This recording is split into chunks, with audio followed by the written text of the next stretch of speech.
Well, the current situation, I'm sorry to say, is pretty grim now here in Italy. There is a big sense of despair because the number of cases just continues to rise. Now almost 3,000 people have died as a result of the coronavirus here in Italy. The hospital system really is at breaking point. Frontline medical staff say they have not seen a situation like this in Italy ever before. There are makeshift hospital wards being set up in car parks and also in warehouses. They're really describing the situation like a war zone here. So are student doctors, Hermione, being roped in to help the situation? As you put it, this hospital system is on breaking point. Absolutely. 2 days ago, the government did announce that it will enact this plan to allow 10,000 student doctors into service actually 9 months before they finish their exams, just in a bid to boost capacity and help those frontline workers. Talk to us about the effects of such a lockdown. I'm sure its economic impact on people's, basic lives. I mean, we're told about over 60 million people are, affected by this lockdown. How are they coping? What sort of impact has it had? It's difficult. This is the second week of the lockdown. I mean, I myself am in lockdown with my 2 small children and my husband at home. I'm only allowed to leave the house for work. Everybody else is only allowed to leave the house for urgent supplies, the supermarket, the pharmacy. It really has impacted Italians here, their daily life.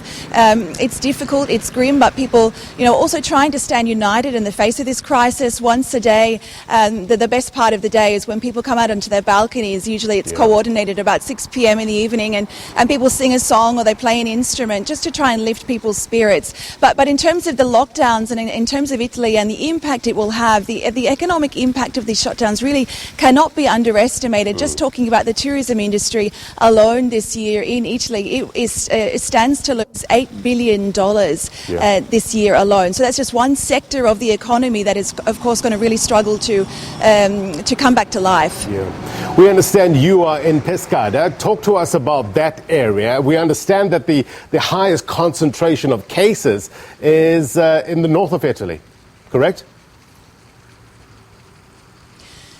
Absolutely. I'm in Pescara in the region of Abruzzo, which is next to Lazio, which is where Rome is. Yeah. And we're not actually, badly affected by cases yet, thankfully. The number of cases remains concentrated in the north areas of the country. That's where the initial lockdown was, the initial red zone was.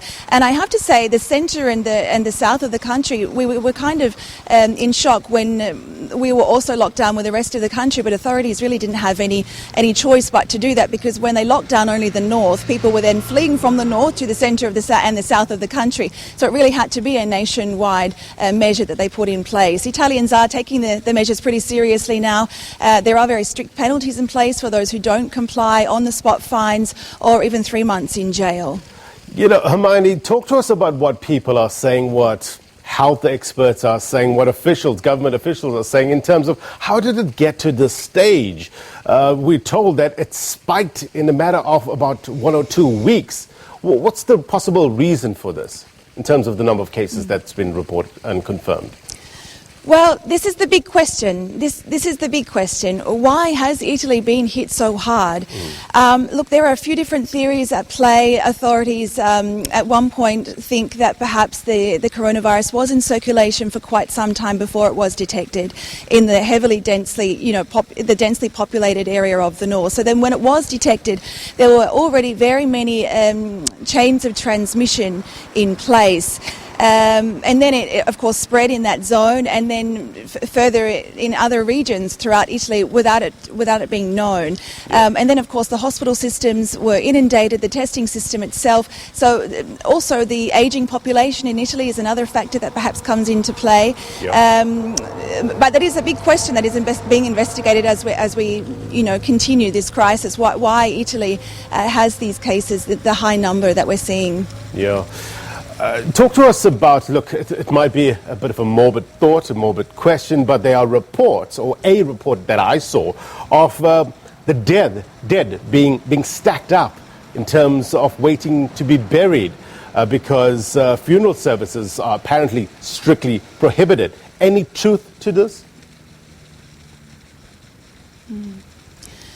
Well, life has been put on hold, and so, any kind of public gatherings, whether it be funerals, whether it be weddings, whether it be any other type of gathering, has been cancelled. People are only allowed to work in, kind of essential circumstances in terms of funerals and burials. I don't know the specific details, but it could be, that, that's in that realm of having to also be placed on hold just while this crisis is, kind of put on, while authorities try their best to bring this crisis under control.